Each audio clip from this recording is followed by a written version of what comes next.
So when a company comes and says, we realize it's time for us to innovate, the first thing we say back to them is, make sure you are ready to innovate. Make sure you have earned the right to innovate. What does that mean? It means that they have control over their core business. It means they're not being surprised in their core business. It means that their revenue and profit growth is at least tracking with the industry. It means they've got a good handle on the developments that matter in their industry. If that core business is not in control, I can predict with 100% certainty what will happen. Somewhere a fire will begin to burn, a fire the company didn't anticipate, and they will naturally and rationally divert all attention to put that fire out. That's what they should be doing. But that means any innovation efforts are going to languish. You've got to have that core in control to make sure you have the right to innovate. Now note, I did not say the core has to be booming. In fact, the core can be experiencing a gentle decline.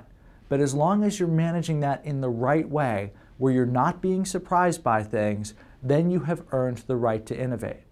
So if you're asking yourself, is the time right for me to innovate? First ask, do I have my core business under control?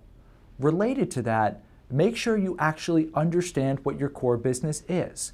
Because if you don't know what your core business is, you can unintentionally narrow your innovation efforts significantly. One of my favorite Harvard Business Review articles of all time is a 1960 article by a guy named Ted Levitt. The article was called Marketing Myopia. In that article, Levitt castigated the railroad companies because they defined themselves as railroad companies. And because of that, they didn't have to worry, seemingly, about those planes flying over their heads. Of course, they did have to worry about them because they weren't railroad companies. Maybe transportation, maybe logistics. Levitt said you've got to understand what business you're in, and your product category or the demographics you serve does not define your business.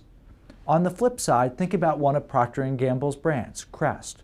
During the 1980s and 1990s, for the most part, the company defined that brand as fluorostatic toothpaste placed in tubes.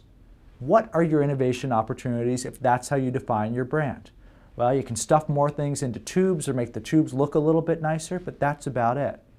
In the late 90s, early 2000s, P&G asked, why do people use Crest? What really is the essence of the brand? Healthy teeth and great smiles.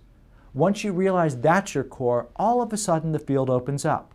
You can go into floss, you can go into mouthwash, home-based whitening kits, toothbrushes, and a number of other spaces. By understanding the reason why people use your products or services, you can have a much better view of where there are natural opportunities for innovation.